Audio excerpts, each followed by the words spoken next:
طب يعني ايه penasaran وجهالة؟ penasaran معناه فضولي، فضولي يعني saya penasaran يعني أنا فضولي، يعني أنا أكون فضولي دلوقتي يعني في حاجة عايز أعرفها يعني أوه فضولي saya penasaran.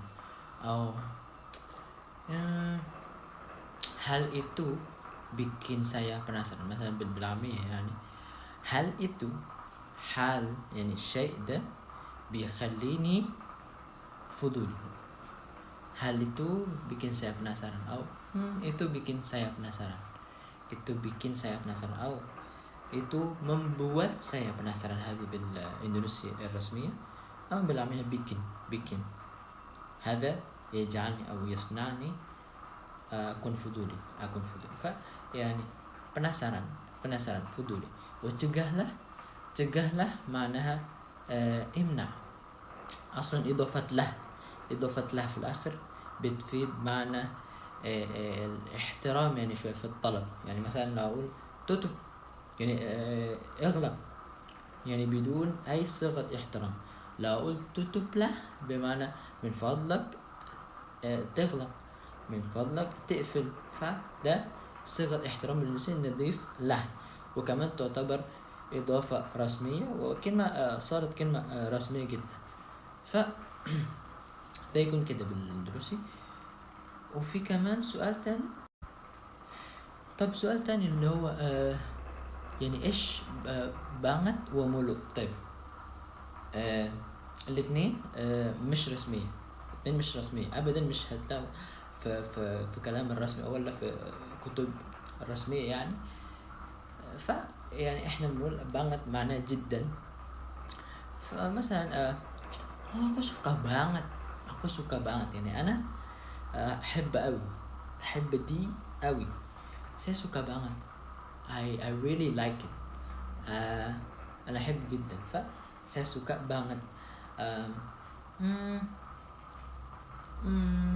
apa ya, مثلا enggak banget يعني enggak banget يعني مش جدا، enggak banget sih. suka banget banyak banget كتير قوي يعني كتير قوي، banyak banget sedikit banget يا رب يعني قليل قوي يعني دايما بتزيد احنا بتزيد يعني بنزود banget بمعنى جدا. بس مولو يعني ايه مولو اصلا معناه بالاندونيسي يعني شيء بيتكرر بشكل دائم، واحنا حفظنا السيستم ده بيمل لنا. يعني مثلا dia telat mulu، dia telat هو متأخر، مولو دايما بشكل دائم أو بشكل يعني معظم الأوقات هو هيتأخر. dia telat mulu.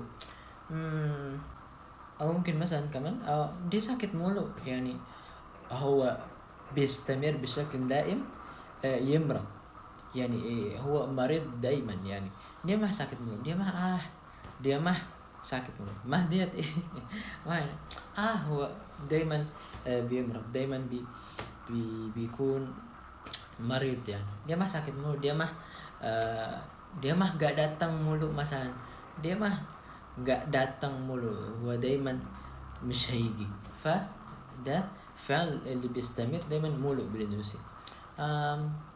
baca Quran mulu أو ممكن baca komik mulu مثلا. كان بيدلعني، مش بيدلعني بيتريقني مثلا، في حد بيتريقني فأقول انت بتقرا كوميكس، يعني انت بتقرا كوميكس كتير يعني بشكل استمرار يعني بشكل دائم. lu baca komik mulu بالجاكرتا يعني lu baca komik mulu، انت تقرا كوميكس دايما، baca komik mulu كده. والله يا ريت تفيدكم تشتركوا وسبسكرايب. في اسئله تانية اكتبوا في الكومنتس وهجاوب كلكم واحد ان شاء الله. ودمتم في امان الله ورعايته.